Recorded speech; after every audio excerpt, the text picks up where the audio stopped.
Are you pregnant and wondering if there's anything that you can do to get yourself into labor? Well, then this video is for you.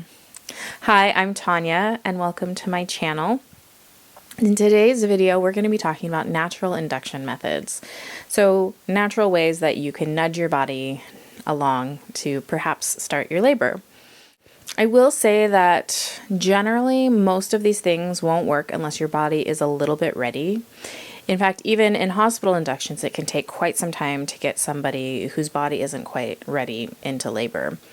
The ways that we can help nudge nature along and get labor started generally work in one of two ways.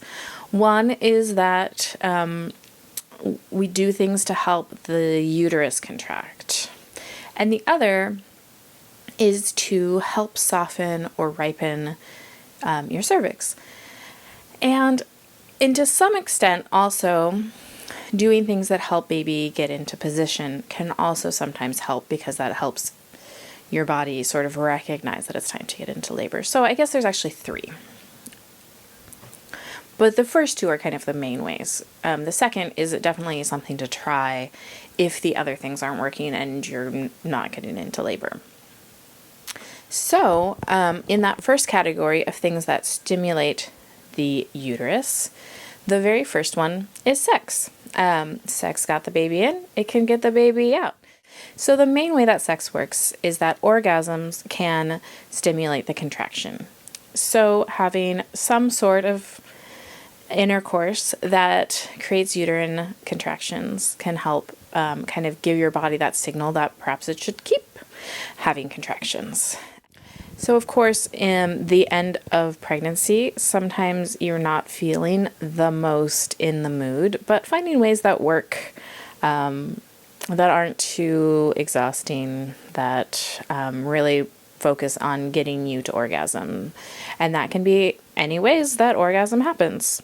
Secondarily, sex, if you're with a partner who has free-flowing sperm, works in a second way, which is if you're having vaginal intercourse with a penis, that sperm acts as a natural prostaglandin. And what that means is that prostaglandins help ripen your cervix. So sperm is a natural prostaglandin, which is kind of cool. It works how that works together if you happen to be in that kind of relationship.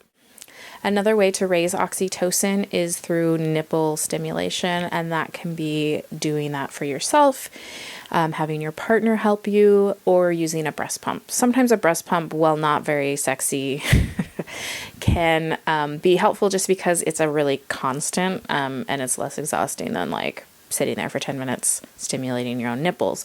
But that being said, it's not human touch, and so it's not going to be in some ways as effective. So finding what works for you if that seems like a good option for you.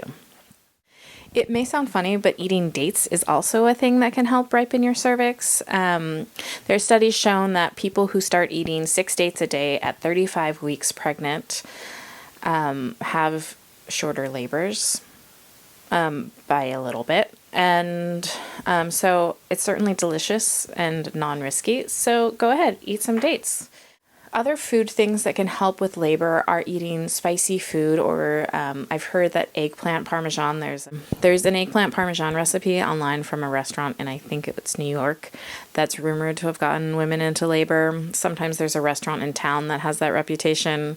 I lived for a little while in Taos, New Mexico, and there was a restaurant, I'm not sure if it's still there, called Taos Pizza Outback, it was rumored that people had frequently gone into labor after having pizza or other things there. So certainly it's a good thing to try and a good way to keep your mind off of the late days of pregnancy waiting for your labor to come. Another thing that can be helpful for getting into labor is going for some long walks. Of course, basing it on how comfortable you are, but walking can help get your baby into a good position to start labor. And that being said, other things that can help get your baby into a good position are getting acupuncture or chiropractic. You can check out Spinning Babies has a parent class, and I'll put the link for that in the show notes. And that can just be helpful because if your baby isn't in optimal position, sometimes that can keep labor from starting well, or it can have labor kind of start and stop. And it can certainly, having a baby in a good position can lead to a shorter and more comfortable labor. Well, it's not necessarily going to get you into labor, but doing things that help you relax can be really helpful. So if you're feeling stressed out about your labor coming up, certainly getting a massage can be helpful, going to get acupuncture.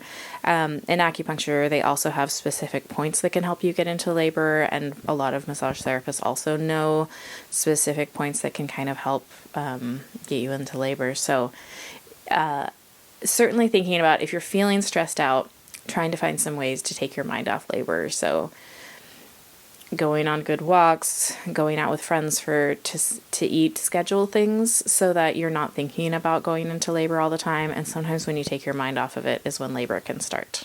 One of the things that can inhibit labor is feeling stressed out, so finding ways to take your mind off of it. If you want to learn more about stress and oxytocin and how labor works, I'm going to link the video that I made about that in the show notes.